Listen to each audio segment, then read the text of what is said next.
So without further ado, we will start with You Ask, We Answer.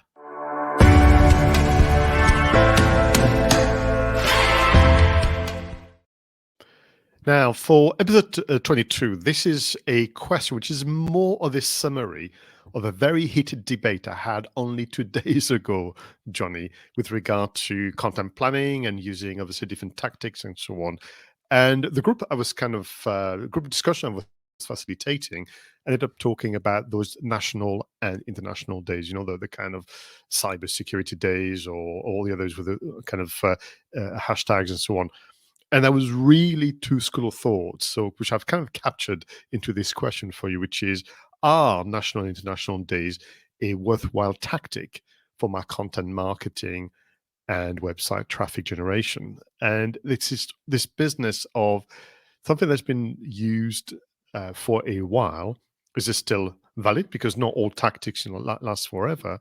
And it was just very interesting that there was definitely two camps: those who thought that was completely outdated and we should move on, and others who felt, no, we've barely scratched the surface. It's going to be an interesting way, a meaningful way to piggyback on those national and international days.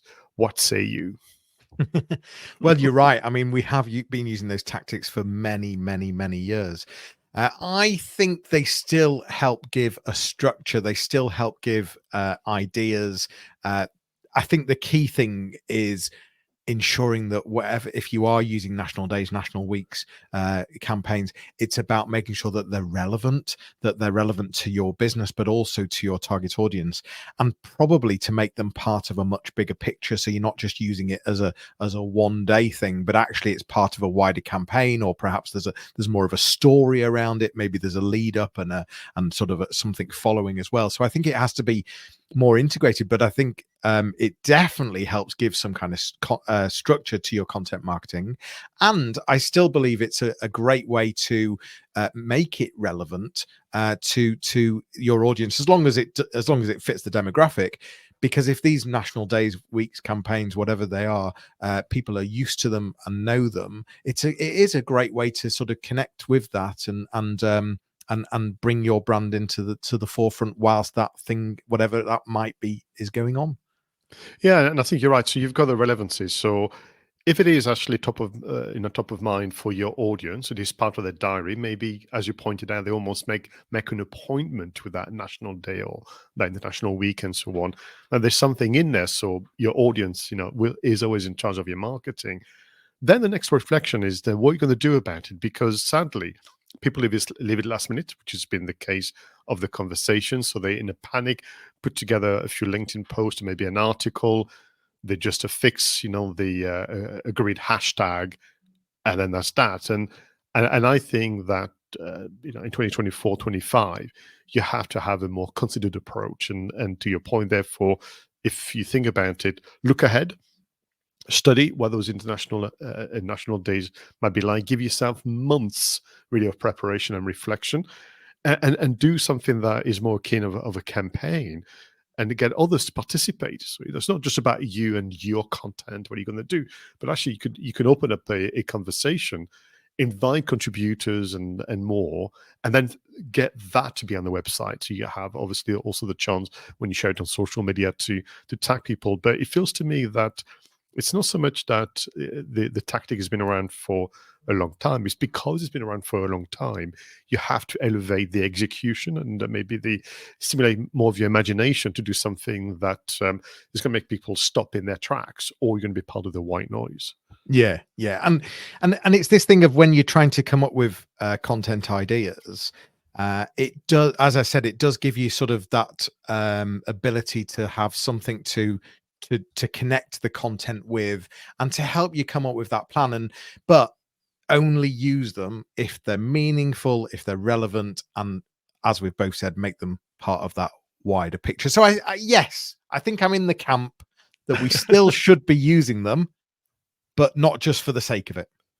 Yes, and the danger, in fact, is by not giving yourself enough time to reflect and come up with good ideas, or getting others to participate, even for that matter, to kind of plug in your activities with the official, if you like, body who's looking after that national day or international week, you're missing out on the PR potentially and more.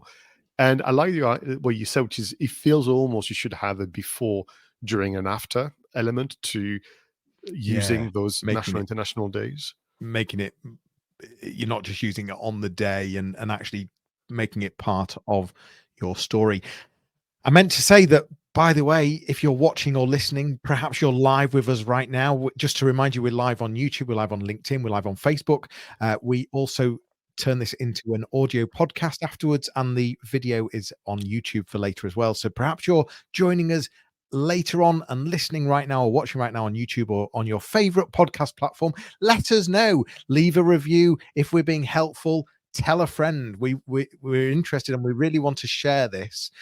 We enjoy doing this. We're very passionate about this. We've both said, Pascal, haven't we, that we can't believe, first of all, that we've got to episode 22, but when we reflect at the amount of content we've talked about, and we also think there's still so much to talk about.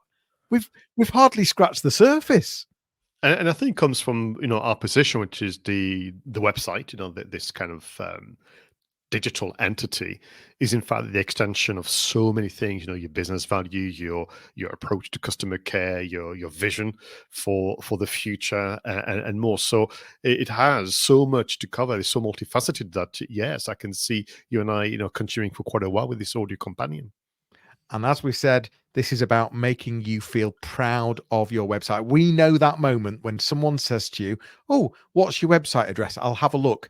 And all of a sudden you get that pang in your stomach that's, "Oh no, don't go and have a look because I'm not very proud of it." Well, we're here to turn that around and make you proud of it.